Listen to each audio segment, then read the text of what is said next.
Tell me why. Tell me why. I traded in Kamsa. Baited real hard. Hello and welcome to the Panic Traders. I'm one of your hosts, Eric. I'm Eric. I'm Cameron. Excuse me? Off to a great start. Yeah, that's great. That really reflects like how this week's going. Yeah, I am very discombobulated from my week of Supercoach. Got a bit to talk through. Go again through our teams, Yes. what worked and what heavily did not work. Maybe discuss some of the controversies going in the media at the moment. The pursuit of consistency will come in. Some huge changes this week. Can't wait to dive into those. A lot of people of interest coming up. We'll both discuss who we think is, possible gets and who ain't got gets. Yep. We'll discuss a brief preparation of the week one of buys, which is coming up in just over a month, but you want to be prepared and not just be boosting 2 weeks before, try and rush in some players. Captains who we're going through, and the all-famous Jai Caldwell, almost to be changed to the Pete Gothard medal and the way it's going. But a bit, and the 10 to 1,000 club. Go to touch on that as well, obviously, as every week. But a few things to get through. How was your weekend? Weekend was fantastic. Was it? Yeah. Couple of fun games of footy on the Saturday, for some supporters anyway. Mm-hmm. Got sideways, don't remember much at the end of the day. But your Saturday went all right, Saturday went okay, and Supercoach was, I've had worse weeks. Yeah, that's what we want to hear. Yeah. Myself, obviously, apart from the Essendon game, which I'm sure we'll touch on at some point, we sat together and watched it. I actually had high hopes of a win. Many Essendon supporters did that I've spoken to. Yeah, it was... Yeah. And then Supercoach-wise, I'll touch on it when we go through my team, but Cool, not as great. But yeah. Top of the bat, did you see any ARC controversies over the weekend? A few of the howlers in that not paying marks, like the play went for 30 seconds, call it back, like just disgusting stuff. Was the dumbest thing I've probably ever seen. I think it was like 90 seconds of elapsed time, but like 45 seconds of play. And then they had to go back and undo everyone's stats. So like players had gotten stats. Yeah. And then, so if you lost a multi because a player got undone, surely Sportsbet pay that out. Oh, it was controversy. Because then the game was 100 points. Doesn't really matter in the end, but the St Kilda West Coast. Yes. Imagine if it's a 1 point game, under a goal, and 90 seconds of play or a minute of play is gone. I don't know. That's just concerning. And then obviously followed up with the touch ball in the North Melbourne game. Did you see that one? Yes. Yeah. How KO had more angles than the ARC, Yeah, which has 40 screens. It's got me fucked how that... Excuse my language. Like, there are cameras that are capable of, like, tracing bullets at, like, high speed, like 10,000 per second frames. Yep. And we can't trace a footy floating through the air. Nah, not accurately anyway. They're just like, inconclusive. That was really bad, Yeah. Another game, that was 7 points. That could have turned the tide, the ball doesn't go to the middle. Yeah. Game-changing stuff. But yeah, so there's a few of those, and I'm sure the AFL will have their hands full going forward of what to do there. Yeah, it'll be fun controversy through the week to listen to. Absolutely. I'm sure the media will be all over that. We'll start with our famous top and bottoms. Oh. Yeah. I'll start. So Please. I had an awful week, and I'll break it down in my team, but I only got 21-19. I'm expecting to know. I think I know my fate here. 21-19. 21-19. Not great. Top 11% score for me this week, 22.75. Ooh. Which is not bad. surprising. It's a low score for such a high percentage, I feel. Like, to be top 11 and still only get 2,200, this must have been a really shocking work for a lot of people. I think there were actually some big scores. I think the top scores were almost closer to 600, I think. I've got it right in front of me. But there was a lot of main players that didn't do as well. 25.50. Yeah, there you go. And then a lot of players that a lot of people had that didn't do as well. And a lot of missed captains this week. A lot of people were, day cost, and they got 100, 105. Not me. Yeah. Or a lot of people went Gorn captain or VC. Yeah, so a bit going on there. Yeah. So count 2, 1, 3, I believe. You now have got the edge. Not bad. We'll go teams. We'll jump into our own teams. I'll start with me first because obviously I'm the big bottom. So my team is here. Not a lot to yell home about. A lot of bad numbers across the board. Real quickly overall, I was on about 1,200 going Saturday night. I was looking all right. Captain to play in Bont. So I had 11 players to go. I had the Todd Marshall 0 and I had no cover. As you can see, a captain loop told McRae at the bottom. So then I had nowhere else to go with my emergencies. And also Buddha didn't play. So 11 players to go. I was on 1,200. Laughing. Nine of those players were predicted to go over 100. Only 2 of them did. One being Lindsay, which most people have, and Oliver just scraped through. Everyone else shat the bed. I brought in LDU, 71. Dude hadn't gone below 108 all year. Him and Oliver decided to tag each other for half the game. Yeah, you got to have a bad one at some point. So, yeah, but what? I'm now very concerned about that pick because they're now going up against Geelong, followed by Sydney. So he's going to cop 2 very hard tags. I was hoping that the Cherry coming back impact would be pretty beneficial for him. Even better hit outs and clearances. Turns out he's garbage. So I'm now stuck with another garbage midfielder. He is still in the top, I think, 15 players of the league at the moment, or 16. So it's not the end of the world. It's just... You're right at see how it goes. I reckon you'd be fine. If I had had him the whole year, I wouldn't have cared about this. You'd be like, oh yeah, about time you had exactly one. Right. Yeah. So I got to look at it that way. Across the board, McCarthy, how do I get rid of him? Houston finally turned up again. I took Yak's score on the bench. Short was another laid out now before the game. Yeah, fantastic. Well, he has to have a kid. That's okay. Being a parent and playing football, mate, you got priorities here.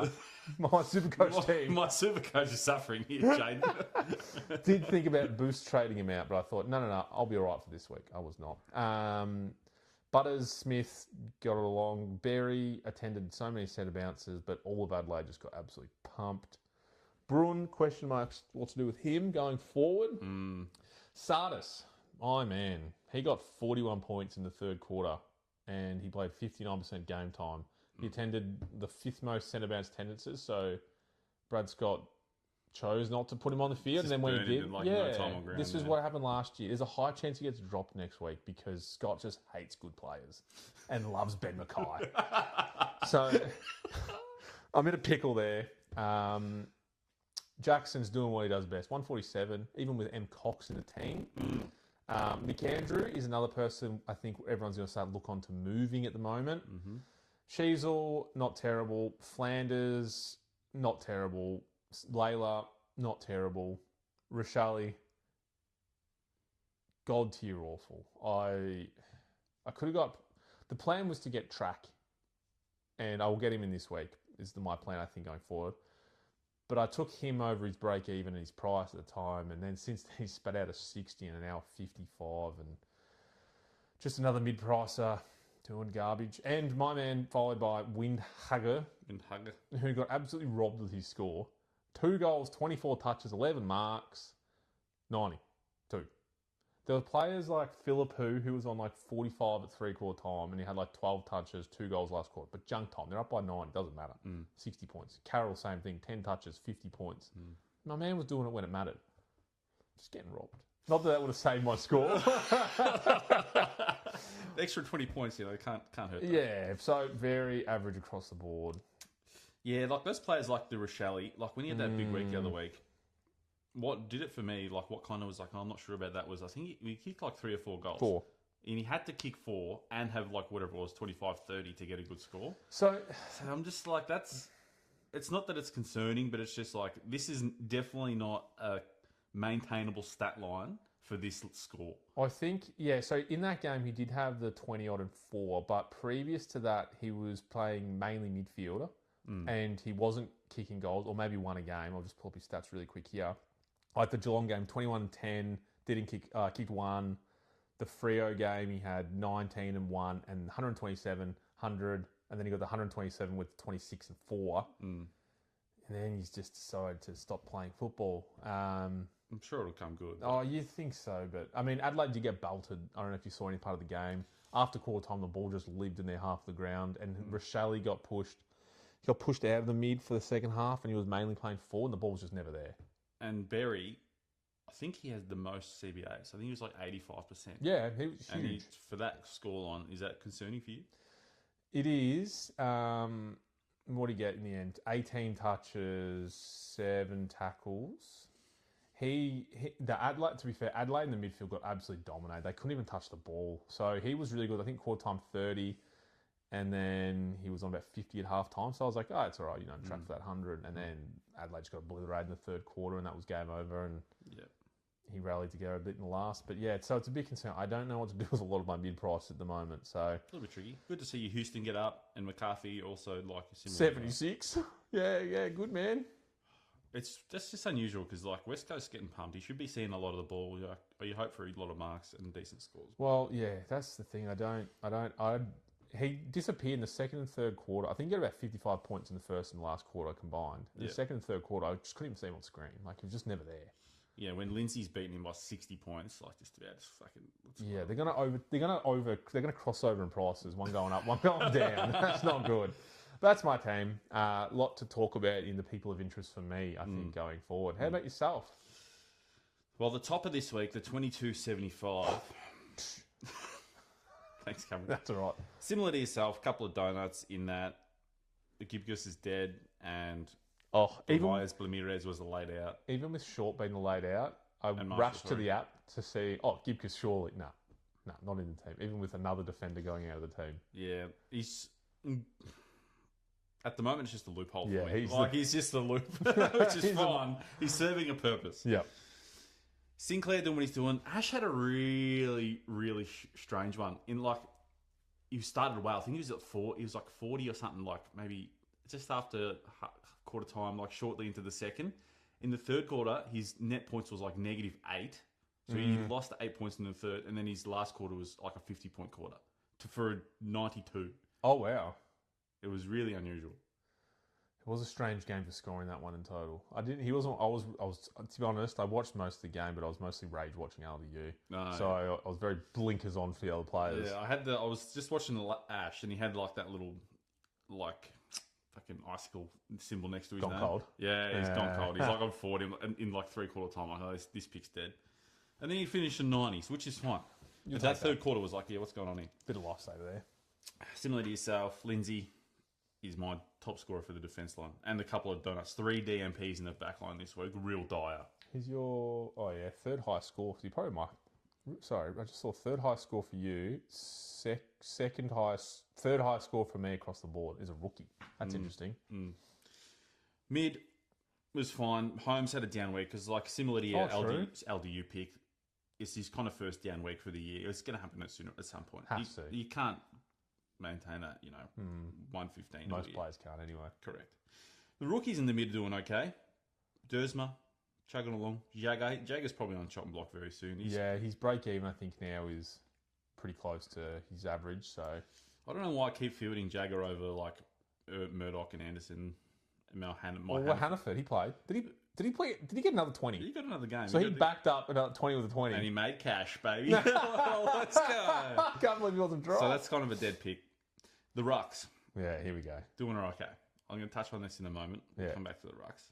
And McAndrew at R3 is probably on the chopping block, similar to himself. And the forward line, look, on paper, doesn't look too bad. Sheasel, fine. Trap, Zerha. Okay, Zerha, my man. So you traded him in, obviously. Yeah, chasing the points a little bit this week. A little bit. Looking at his stat sheet for the week, okay, for quarter time, I'm like, this stroke of genius. He had like 25 points quarter time. Yeah. And then he went missing, AFK, quarter 2. He had like a 6-point quarter. Then quarter 3 came back, another 25-point quarter. What's going on here? And he was alive again. But then the last quarter, another 6-point quarter. So the room is there. The potential is there. He just needs to string it together. Give me another quarter, Cam Zerha. Give me an 80. I don't want a 60. Don't want another shit. So I know in the last quarter, I did notice he played forward. So I don't know about the second quarter, but it'll be interesting to see where his stats were. Maybe he got swung forward after the first quarter. So maybe he was playing back forward. Could be, because I know definitely in the last quarter he was playing forward. Potentially. I did see him taking kick-ins. I think he had at least one. Yep. So it's happening. Okay. I'm a believer. I don't hate it yet. Okay. We'll talk about it next week, and I might be raging. Yeah. It might be... Cook is travelling very well. Oh, jealous. Trelaw, I'm on for it. 80. Oh, he looked okay. Yeah. What's he at? So he's a 311. Yeah. Mid forward, 80. I don't care. I don't mind. And Steen, he's probably on chopping block too this week, 52. Maybe not chopping block, but he'll be off field. Especially the poo get 98 in the bench there. And then Sherry 150. Okay, so those rucks. Okay, visiting the old Supercoach app. I don't want to say... I know, yeah. The word genius gets thrown around a little bit. Especially when I say it. Yeah, but at the start of the year, we discussed, how do you best use the flex pick? What do you do? And it just so happens the 3 players that Eric picked and utilised the flex are the top 3 highest scoring players after round 7. Averaging. So Sherry 136, Grundy 133, Gorn 130. Eric's got them all. Picked them at the start. It's very funny because in my notes, I have to bring that up. You brought it up yourself. Yeah, it's very, very good. Well done by you. Probably one of the few people that backed it, to be honest. Not many people have gone that route. But yeah, you got the 3 highest averaging players. And considering Cherry's got 68 in those scores, he's got some big dog scores. And Gorn, there's room for concern because they are giving a lot of time to Heath, their backup. Because obviously Gorn's not going to be around forever. You've got to get minutes into the young kids, the young new fellas. So his last 2 weeks, 105, 105. 105 is not a disaster, but it's not like the 120s you're hoping for. So they played Richmond last week. Who'd they play the week before? Do you remember? Oh, question that knows. Brisbane?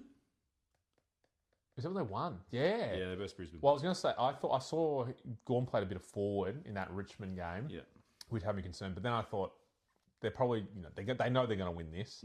Play Heath, give him some 50% game time. Correct. So if they did that against Brisbane, I'd be a little concerned. But against Richmond, it's maybe it's just a one-off. Yeah, this week coming up, they got Sydney.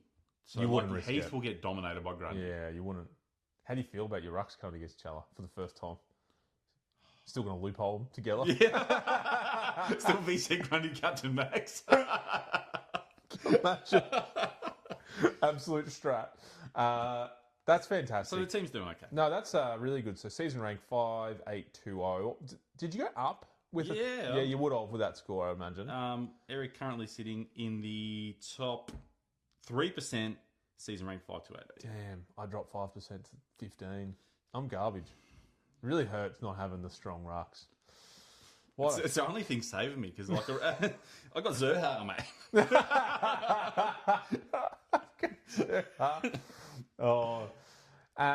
That's our team. So well done. Kudos to you. It is a nice team going forward, and it's pretty strong. How many trades do you have left for the viewers at home? 27, and we'll discuss the trades in a little bit. Yeah. Probably looking at, it's just moving into upgrades now. So 27 and 1 boost. I've used 4 boosts. So. Yeah, same. I think there's been a lot of correction. Talking to a few people in the community, I think a lot of people have been boosting, trying to fix their teams early on. Yeah.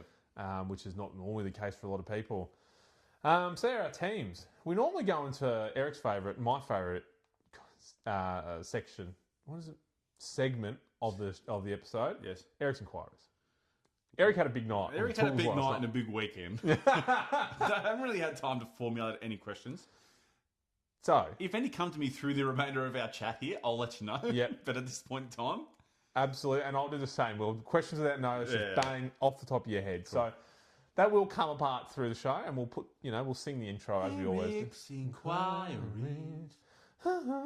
So that will come up at some point. But I think we'll jump straight into people of interest going into this week.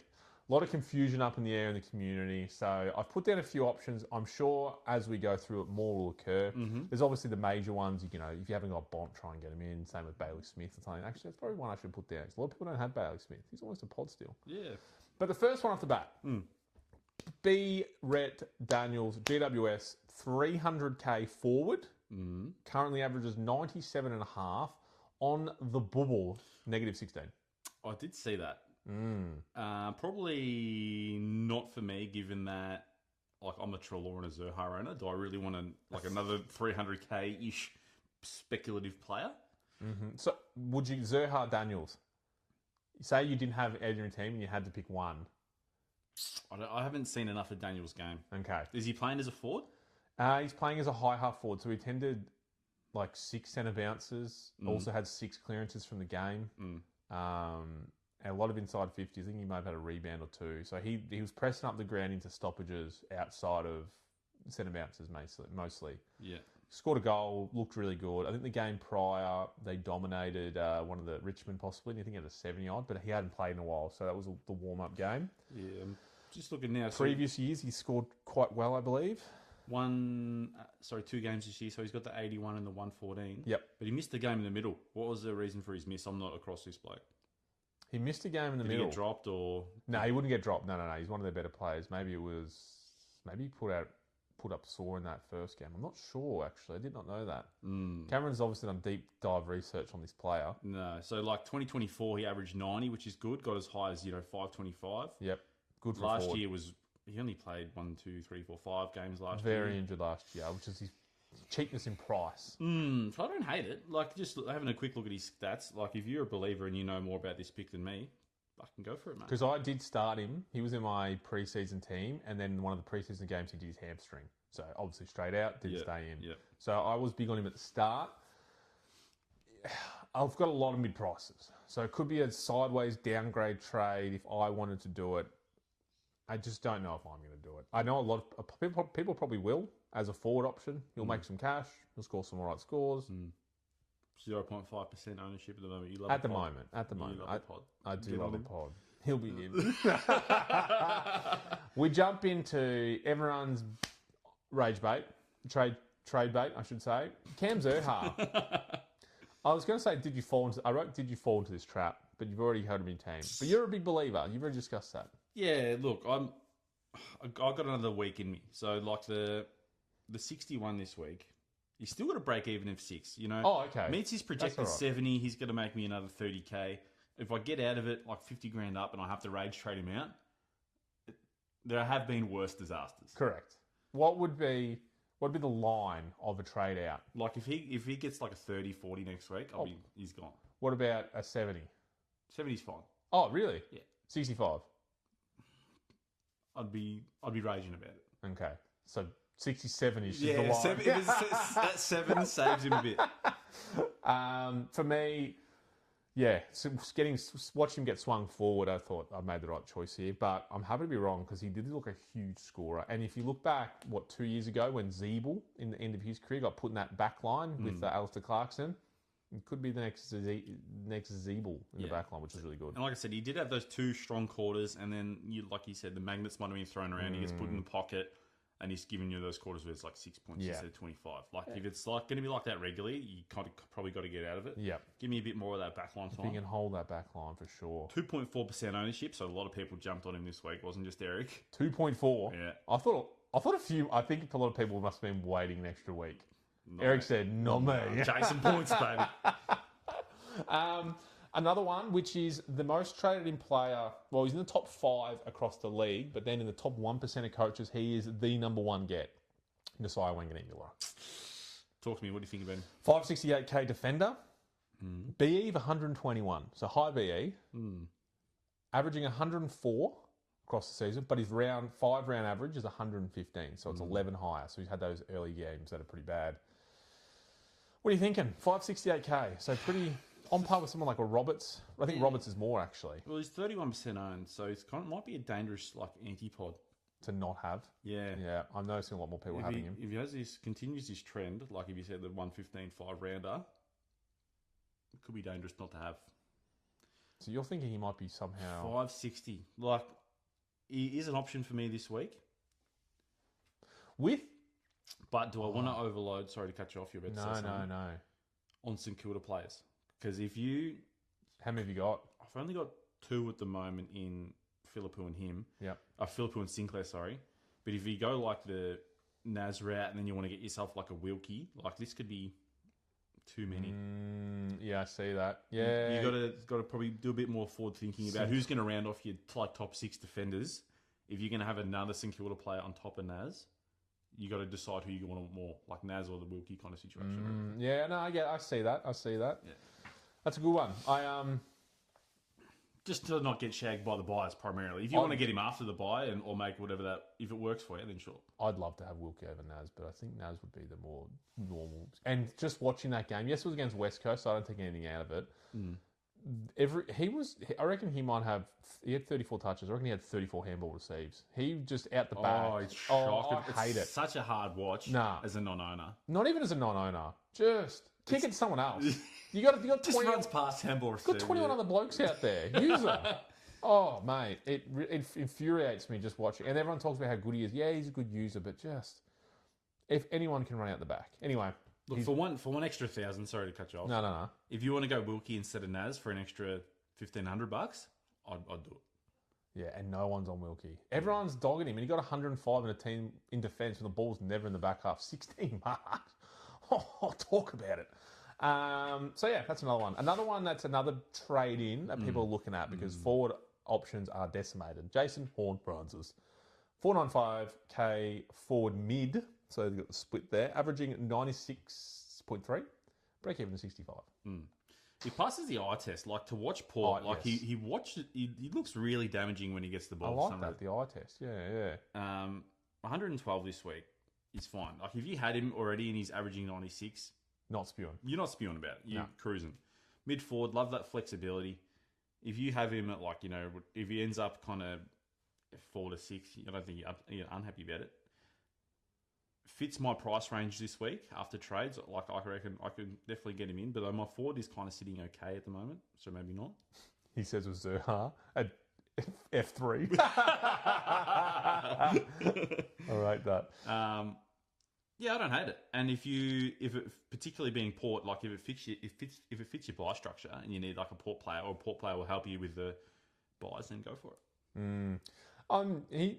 He's a bit of a mismatch. I don't know how good Port are. I think Geelong had one of their bad games. Will Port be that good? He does like to butcher the ball. He's a great player. Yeah. Supercoach wise, he does get a lot of turnovers or missed kicks. But he I think, with forward line struggling, anyone who's averaging mid-90s and he's getting midfield minutes like a Jason Horne-Francis, I think a lot of people are trying to pick him up. Yeah. And he's obviously a lot more. I did that with Rochelle, but he's a lot more. I think you could trust that. He's consistent a bit more, getting midfield minutes, per se. Another one, which I thought of just before a few people when we were discussing an idea for you, which you probably should do. Talk to me. So, Al McAndrew, 363k, gone up 243k so far. His break even is now 73, so it's kind of getting around his average. My question was, do we need to trade him out? So, for me, I've got R2, I got McAndrew. You've got 12.5 rucks.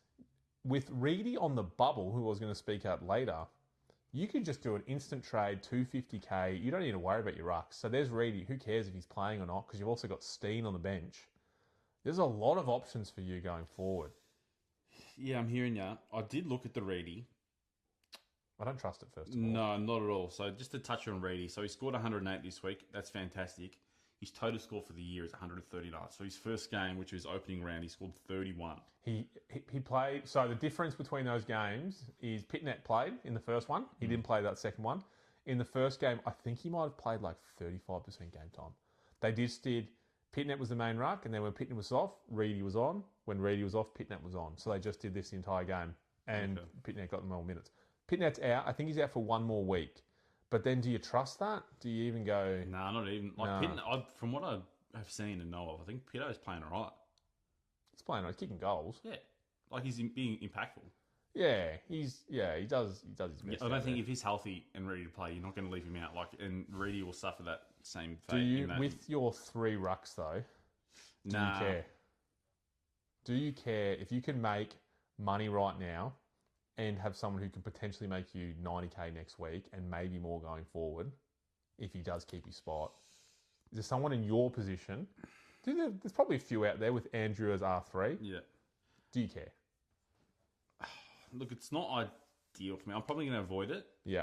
Because my kind of thought process is for trades is McAndrew out and then Steen to R3. Fill the gap and then get in another forward. And then I can get in, then I can flick like Marshall back forward. He can be F6 and then I can get another defender or something like that. Like Wilkie. That's kind of where I was looking.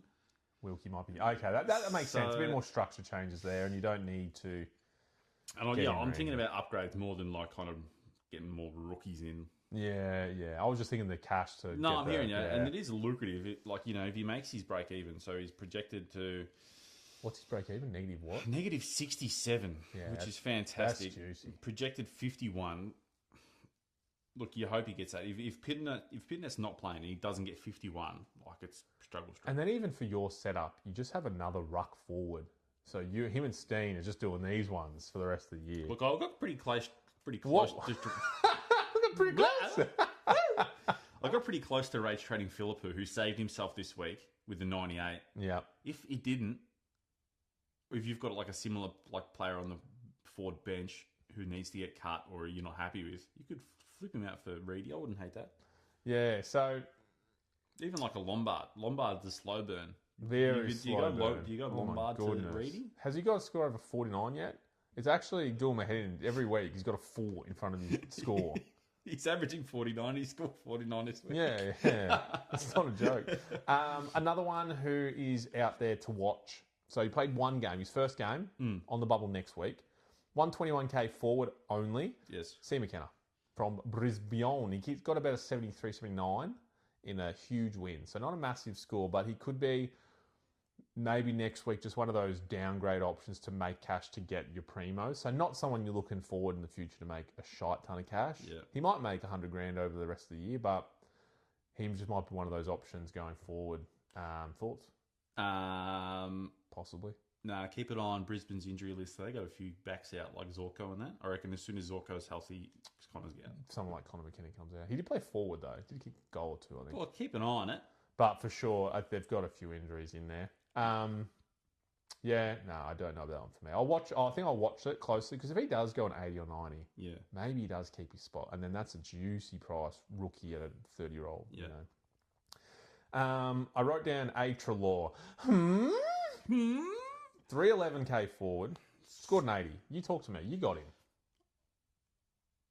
After the first quarter, I was like, I'm a genius. Yeah, I thought you were too. I'm like, he's already had whatever it was, 10, 15 touches somewhere in there. It was dumb. He's racking it up, and then he just ran out of legs. Like, not a lot of senior footy lately. Yeah.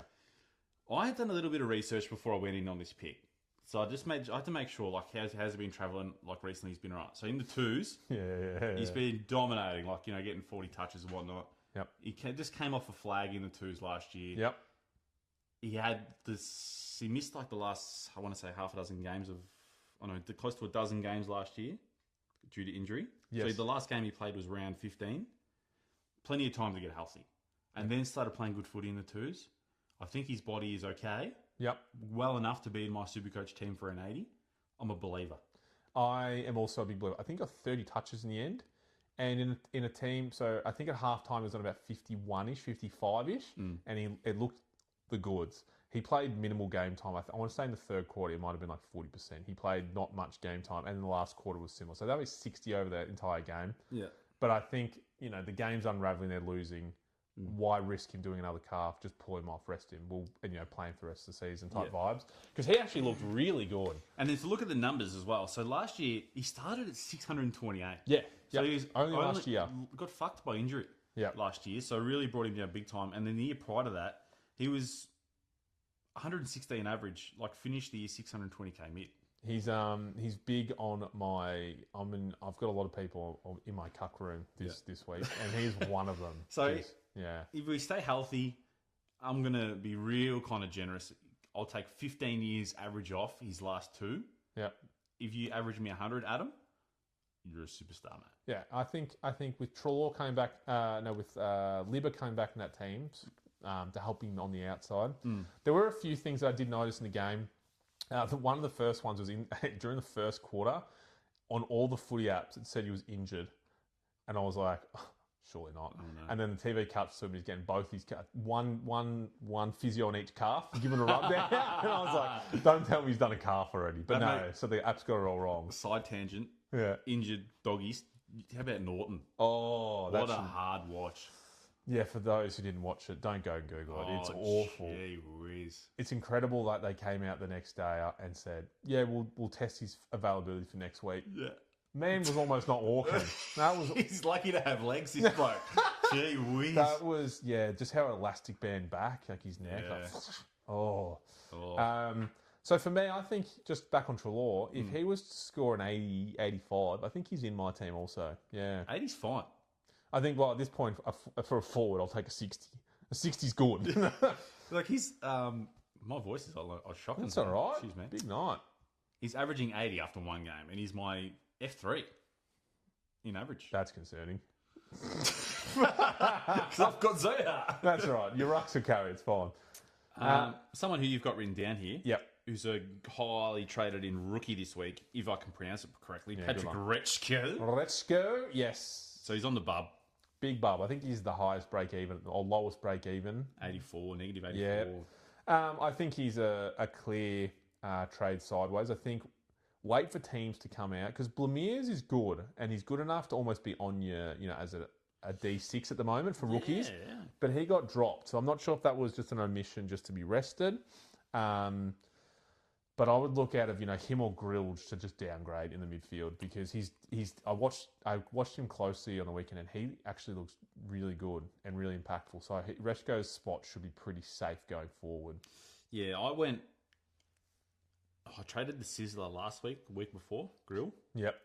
So for me this week, Rechko's probably going to come in for someone like a Jagger, I reckon. Oh, yes. So I traded Jagger last week. I think Jagger's time to go. His BE is now, what have you got his BE in front of you? Be roughly around his average, I imagine. Yeah, 47. Oh, okay. So if he meets his projected 69, he's making you 10 grand. So just kind of becoming a slow burn pick. Yeah. And the way Carlton are looking, yeah, their mid's kind of getting dominated. Considering how, I reckon in the first game he played, he had 16 touches at quarter time, and he looked like the biggest jet of all time. Like a genius, and now he's disappeared altogether.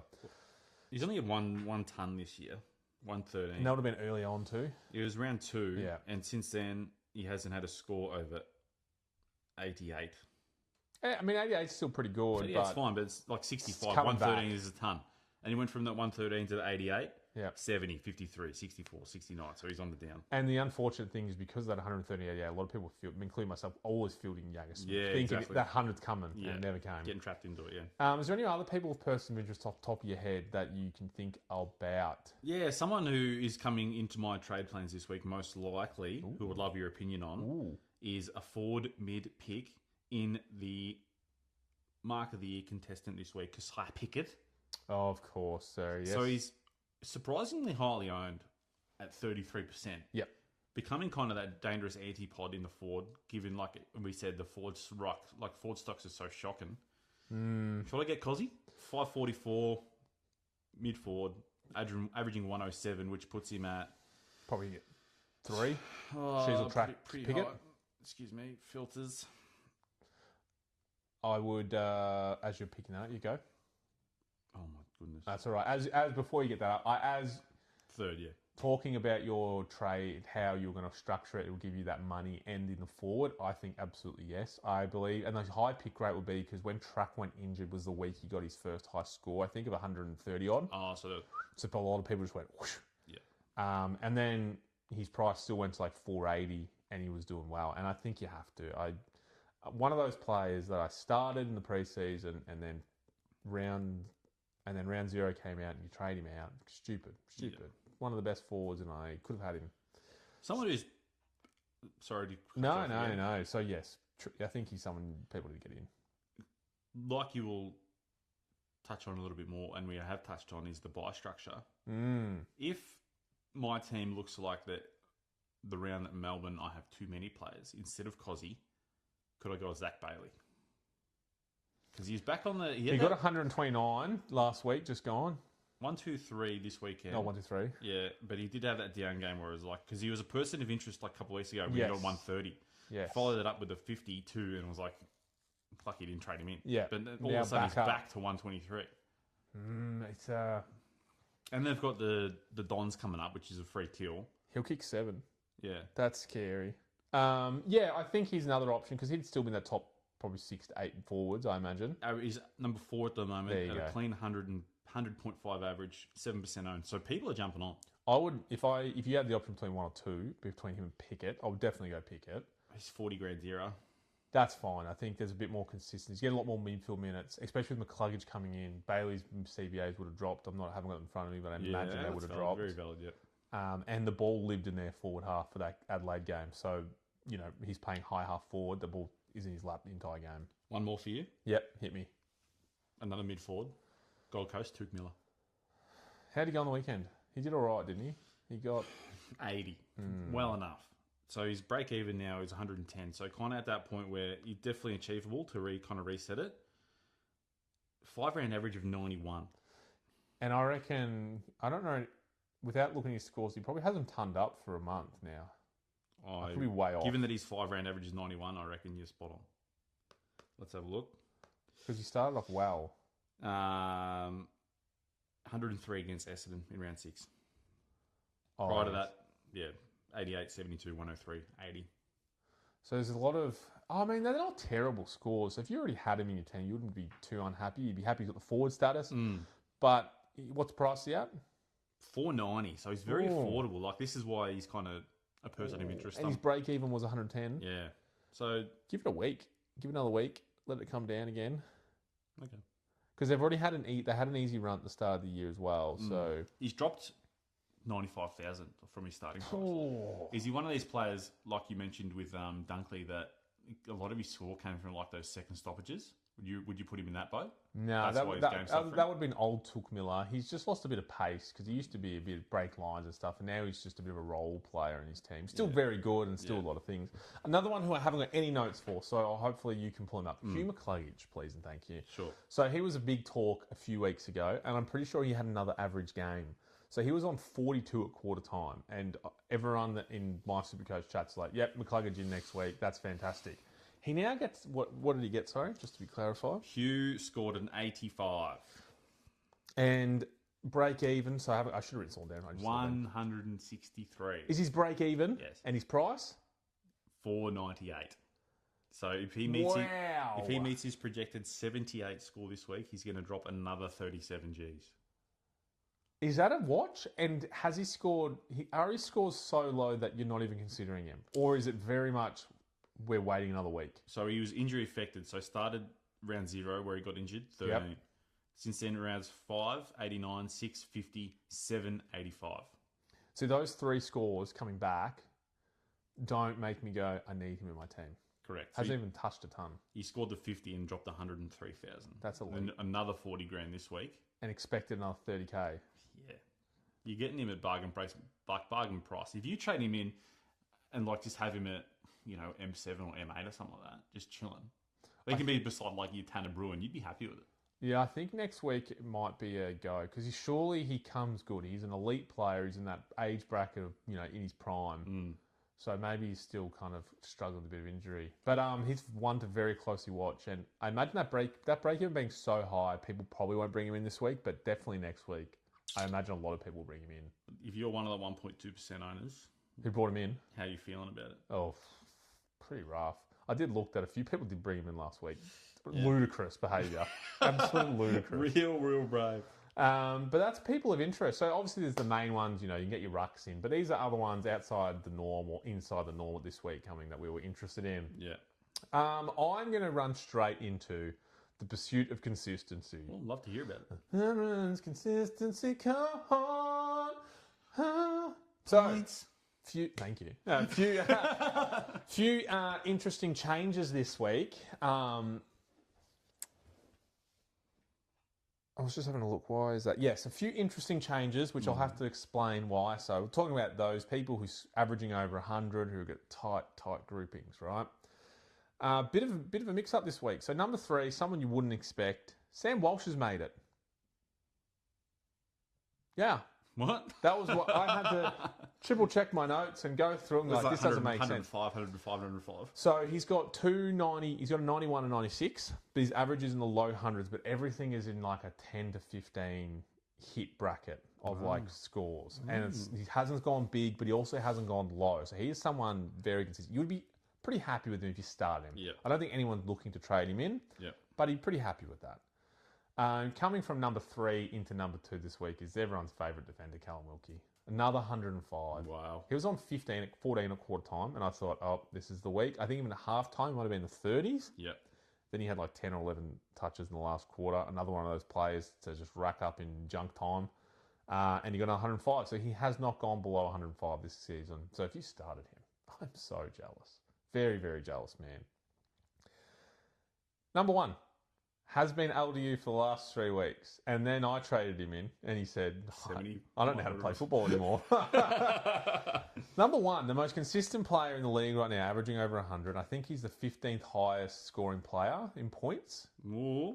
As around there, is Clayton Oliver. And you go, what? He's got a 69, Cameron. Yes, he has. But his other scores are so close together from like the 100 to 117 mark that his consistency rating is getting real string to close. I see that. So yeah, he's had one bad game, and a lot of people didn't believe in him this year. But a few people on this panel thought, he's the GOAT. We're part of that 12.2%. It's gone up every week, so people are trading him dribbling in. Yeah, people are jumping on that bandwagon. So yeah, Gawn has moved out due to his scores being large and small, all over 100. Yes. And Jackson moved out, even though he's averaging, his scores also bumped out of that consistency rating because he got 147. So now he's averaged from about 104 to 147 or whatever. But he's been there for the last 2 or 3 weeks also. So yeah, that's I've got one of those players. Do you have one or two? You got Oliver. I have Oliver, Yeah. LDU dropped way out of in the rankings with his 70 odd. So keep looking on that. I still wish I had Callum Wilkie. I wish I only had 2 St Kilda players in my team previous to this because Wilkie would have been in 2 weeks ago.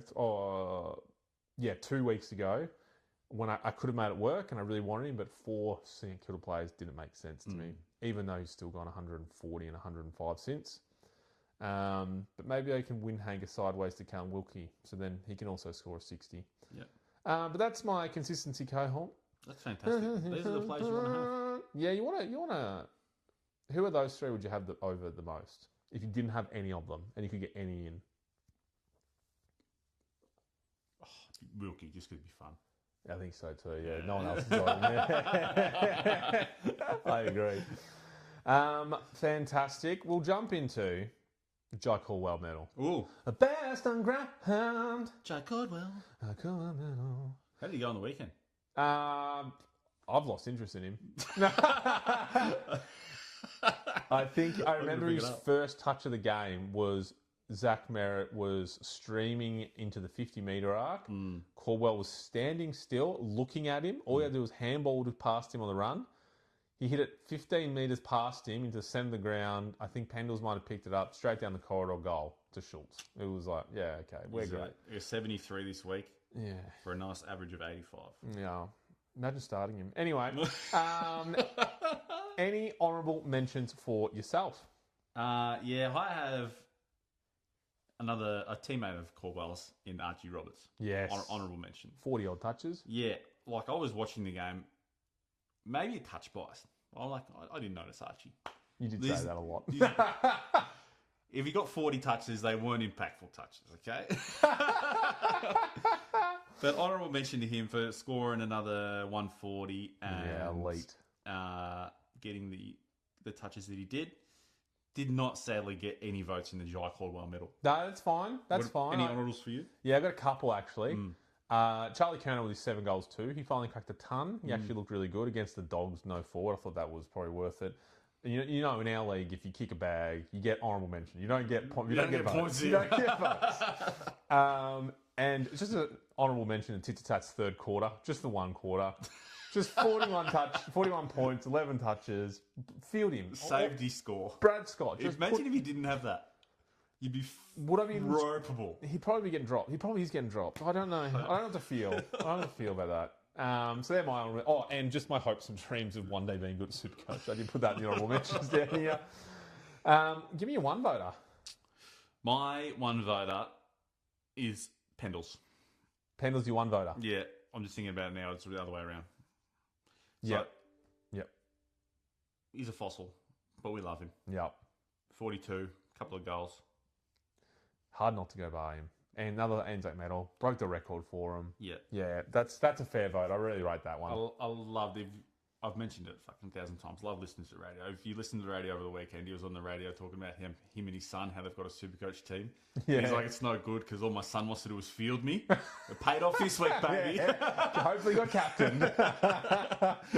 I rate that. My 1 voter, bit of left field. I like doing some 1 voters that, not the usual. I've gone for Buslinger from the Dogs. And you go, Cameron, who the fuck is Buslinger? He's a big rookie. I think he's number 5 for the Dogs. Last year, he baited me with like an 80 on the first round, and I traded him in, and then the coach put him as sub, and then dropped him. He didn't play for the rest of the year. So through all their injuries, Lob going out, big defender, they bring him back in. And he gets a 90-odd. He has like 18 1%ers. That spoils, smothers, all that jazz. just let him in the team. And if he stays next week, he's an option going forward to downgrade. So I could be watching him because actually played really well. A lot of intercepts. So big watch, big ups on him. That's my one vote in the Caldwell Medal. Who's your two voter there? My 2 votes. He's returning it again. Gothard. No. How did Gothard go? Everyone has down weeks, okay? Okay. He didn't get 12 touches, which is a 3 votes. Yeah. Grundy. Just it's more just just because it's a pleasure to own this bloke. Like, if you don't have Grundy, get him in. He's getting pleasure bonus points at the moment. He's just such a safe captaincy option, cruising along. Got me another 151 captaincy this week. Just get him in. Grundy 2 votes. Nah, I rate that. I've gone for your 1 voter for my 2. Pendles. Yeah. That was a great game. Wound back the clock. It is. I almost didn't put him in at all because I just thought it's against Essendon and it was rollover. I'll get on all fours, roll over Essendon. Like, not the ones we've seen the last few weeks. It was just they just gave up, and he ran the middle of the ground and won the medal and basically won kind of the game by himself. So 2 votes for him, and we love that. Big 3 voter. Yeah, big 3 voter. I did watch a little bit of this game. Yeah, and he's a weapon. There was a lot of talk about the game style. The rule change is not going to suit this bloke this year. He's going to suffer. Yep.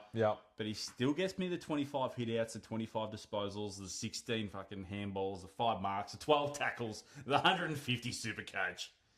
Sherry and Ericsson owner. Just emphasis on that part.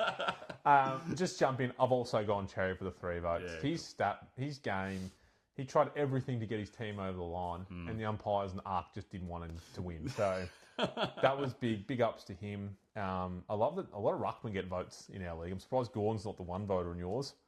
Just your rucks every week, just alternating votes, and then Gothard. Can I change my votes? So that's the leaderboard. I believe Grundy will now be even more so on top. Clear favourite. Yeah, it is. I was thinking because he's as a leaderboard appears, Grundy he probably did deserve a vote or 2 in mine, but he's getting to the point. He's getting to like Nick Dacos era where it's like, oh yeah, you had 30. Who cares? You just expected. Oh, he's had 25 and 30 hit-outs there. Oh well. Yeah. Where if Madden from GWS did it, he probably would have got a vote. But because Grundy, it's like, it's not that great.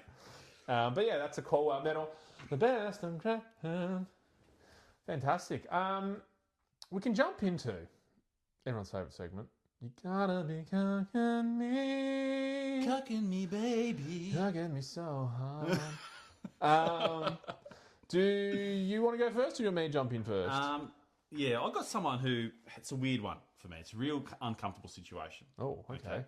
Because like I've said, I'm a proud owner of 3 fantastic ruckmen. Yep. And there's another ruckman just sitting in the sidelines there, just being like, Eric, look at my scores, mate. I'm a high ownership. Yep. I'm dominating. You want to get me in? Who's going to come out for me? It's going to be hard to do. Yeah. Is Al Jackson. Yeah. Like, one of my only good picks for the year. Yeah, another 147 this week. He's averaging 5th overall, 126. Fantastic. The real killer is the 38.8% ownership, which is second highest of the ruckman. You've got the other 3 highest average players. Correct, but he's pushing. Okay, he's pushing. If I could get him in, if I could have a 4th ruck slot, I could get him in. I could get him at R3. This is a joke. Imagine. You just get 140s in the bench each week. Dang it. Well. Yeah, but it's just more of an appreciation cuck watch. Like, love ruck. If I had him in my team, I wouldn't be upset about it. I've got the 3 better options. Yeah, well, that's the thing. You can't be too upset, but it's more of a cuck appreciation. It's one of those ones you can only watch from the sidelines. There's nothing you can do about this player because you've got the better ones, but he's still in the top 5 of the comp. So it's just like, I'm not going to own this bloke. Like, I'm going to, at the end of the year, I'm going to look at the top listed players, the top scoring players. And he won't be there. And he won't be there. He'll be like sitting 4th or 5th and he won't be there. But I'll have the 3 above him. Yeah, so, well done. Yeah. For me, I've got a couple. So Brett Daniels comes into this boat. Yep. I won't be able to get him into my team this week. Just what the changes that I need to do. Another mid-pricer is not the way to go. It is not my answer this round. I could, but it's not the answer. Content pick? It could be. Half my team's a content pick. Look where it's got me. So I'll be watching him closely. And then I've written Cherry and any other ruckman, specifically because this is when I saw the stats of the 3 average highs going. I'm sitting with Jackson and stuck with McAndrew on R2, just looking at rucks get 150 every week, going, I could be my team. So which one do you think you're more likely to pick, given that you got the McAndrew R2? Who's tickling your fancy the most? So it will come back to the buy structure going forward, which we'll get to in a sec. But I'm thinking I want Cherry, but Grundy might be the answer going through the buys. Yeah, okay, fair enough. Yeah, all of them are big money. It's going to be hard to get them in. So it's going to be a build up of trades and saving money. I think you might be able to do it in 1 week. Yeah. But that's you got to be some pretty good watches there. I like that. And a new segment will be a bit quicker, but by preparation. So I'm just going round 12. We've got 4 teams. I'm going to throw them out there. I'm just top of your head players or rookies that shouldn't be in your team that you should be out by then. Players that you want to get that maybe you don't have that you would want to get after. Okay. So for that final team going for the next half of the year. I think I follow. So if you've got Adelaide, they've got round 12 bye. So there's Adelaide, Gold Coast, Northport, just for reference. Is there anyone from Adelaide that you definitely want after their bye? Or that you should get rid of before the bye? That I definitely want? I don't think so. Like, the first person that comes to mind is like a Jordan Dawson, but I don't think he's doing too hot this week. He did well this week, but not the previously, no. Isaac Rankin's kind of fallen off the face of the earth for Fords, I think. He got a 90 odd, I think, but he's building. He's getting there, so he might be another target going forward. Yeah, I reckon Adelaide might be unique, and there's no one that's killing you that you don't have him, and no one that you must get rid of. Because if you got McAndrew, he's safe as houses. If you got like a Braden Cook, you're chilling. Yeah. And they don't have any primos that are just slaughtering the comp. Yeah, correct. I think someone like Braden Cook, you might wait to the first round of buys to trade him. So that's another month you've got him on the bench. Yeah. So there's no reason to rush him out. Yeah. Same with the McAndrew. I've got arguments that I could hold him. I know a lot of people are doing the McAndrew to Reedy downgrade for that cashola. I could hold him until then, I reckon. He'd still make me a bit more cash with his scores. Yeah. Gold Coast. Lombard. If you've got Lombard, he's just a slow burn. Like, he's not something you really want to field during the buys. Nah, not at all. So I think he's gone for sure. Yeah. As far as the gets, any midfielders? The Raul, Anderson or Miller get you excited? Not at all. The Noah Coaster is really unusual. Noah Coaster, I like that. That's good. Yeah, not killing you. So Track's kind of the one must-have, I think. Yeah, for sure. But you kind of count him as a forward, I would say. Yep. Noah Anderson's down. Matt Rowell is also down. He had 49 points this week. What's happening here? He's having some real low games. He might be a target going in after. If he scores are tracking like this, they got to figure out that Gold Coast gel. So I was going to discuss him, but I was like, I'll give it another week or two because his scores so far, he's getting over that hand. Once it starts coming together, he's a Brownlow medalist for a reason. Correct. So he will start putting together at some point, but he also may be a heavily impacted player from the lack of stoppages. Yes. So that's someone to look at as well. But also to be cautious of. I'm in the same boat for that. North Melbourne, big one here. So you've got the big players from North Melbourne. Zerha, Cherry, Sheasel. So for me, it might be a Cherry after round 12. I would probably want to trade the McAndrew into the Cherry after that. To get rid of before that, you got Blamiers you want to get rid of. Blamiers, but again, he's like, if he plays, he's okay. He's okay, but I think that's the week to up trade him, promote him. Yeah. And I don't know, you might look at a Parker. He's in the top 15 of averaging players. He's doing really well. So there might be one there to watch. His price might start to tweedle down a little bit. Yeah, everyone's got 80% own Sheasel. If you're only at 20, I don't know what you're doing. Yeah, you want not listening to this podcast for sure. Exactly. Sherry, it might be a hard watch if you're a non-owner. It is a very hard watch, yes, thank you. And Zerha, yeah. Like you mentioned, all of the right ones. Do you reckon you'll have Zerha after the bye? Yes. Whoa! F6, baby, let's go. Let's go. Content pick. Last one of the teams to the bye, Port. So, tricky one. We've got Horn Francis, possibly. Most people have Butters. Yes. Is Watkins still in your team? No. Yeah, good. Okay. So I think rookies like Marshall probably makes a move that week as well. Yes. I don't, if he gets on the field, jeepers, just stop being injured, brother. Watkins scored another 29 this week. Yeah. How does he get a game? I saw someone on Reddit loopholed and he got pulled from the emergencies after Marshall's out and he had Watson 29 captain. Poor bloke. Oh, that would wreck my week. That stings. Yeah, so Butters is kind of the only, I would say, must get in. So Horn Francis isn't a must get? Not yet, no. He's not a must get. Like, if you get him, happy to have. Yeah. Not a must have. But you're probably looking at him. And then rookies coming out. It's just kind of Marshall, really. So looking at this, I've got 3 Adelaide players. When track comes in, I'll have a Gold Coast, a few North Melbourne players, and a few Port players. So I've probably got 8 players here that I want to probably get rid of some of those rookies, so I haven't got too many zeros on the field. Yeah, 100%. So yeah, Blamiers, Marshall should come out of that team. Maybe Berry or Rochelle, we'll see go, and McAndrew. What's Rosie's timeline? I wonder when he's back. I think he's like late in the year. Okay. And would you trust that? I wouldn't. Depending on how the back line's looking. Yeah, that's interesting. So that's how we're starting buy prep. Just getting to talk around those teams going. We'll jump into the next buy prep next week, and then we'll have a finalised one before the buys. So hopefully I don't have a name for it. Buy prep. Buy prep. Getting by. Fantastic. We'll jump into Captains, vice captains. Yeah, absolutely. Does anything sting out to you? Grundy gone. If they weren't playing each other. If they weren't, yeah, true. I don't know. Nick against Hawthorn. Do you back that? I think if you got Nick Dacos, you got 40-something touches. You only got 105, but you got 40 touches. That's not bad. If you're a Jackson owner against Doggies. I'm VCing Jackson on that one. That's pretty safe. Absolutely. Maybe Butters against Adelaide at Adelaide Oval. Yeah, they might have a run with Peatling on him, so that's probably one to watch. I'd VC it. I wouldn't captain it. Yeah, I don't think there's anyone from the Essendon Brisbane game that jumps out. They're not backing anyone. If you've got a Neil, possibly, if you're one of the Neil owners. Roberts, there'll be a lot of ball in the back half, so Roberts would be a good VC option. If you VC, I wouldn't back it with the captain. No, I wouldn't back it with the captain. I agree. But probably not there. West Coast Richmond. Wow. No. Chopsticks and eyes. VC. Yeah. Well, if he's playing, he might have another kid next week. Who knows?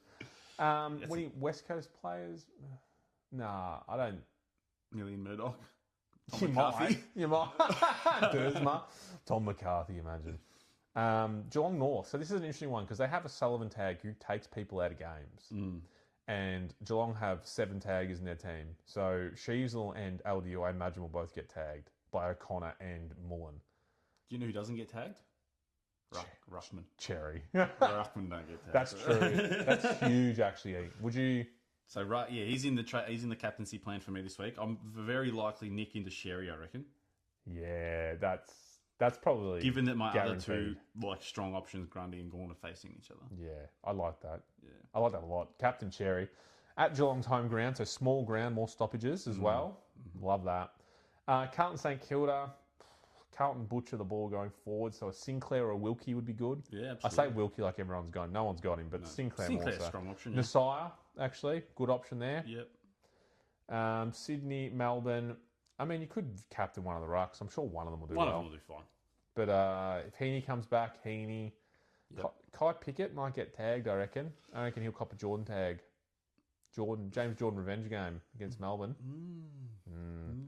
Finish the game out with Gold Coast, GWS. Track. Do you backtrack as a captain yet? Backtrack as a cap? Nah. His last 2 scores have been good, 105, 111 or whatever they are, but not captain worthy, say. But there's a lot of strong options in that first definitely half. The Jackson, the Nick, the Sherry, like those are the kind of blokes you're looking at. Yeah. Yeah. I like that. I love it a lot. Cool. Last segment, I believe. 10 to 1,000 Club. How'd we go, Cameron? 10 to 1,000. 10 to 1,000 Club. Gamble responsibly. No, I don't. So for me, I'm just pulling up how it went. So I went for a different approach. I went for the mega multi on Anzac Day. You did.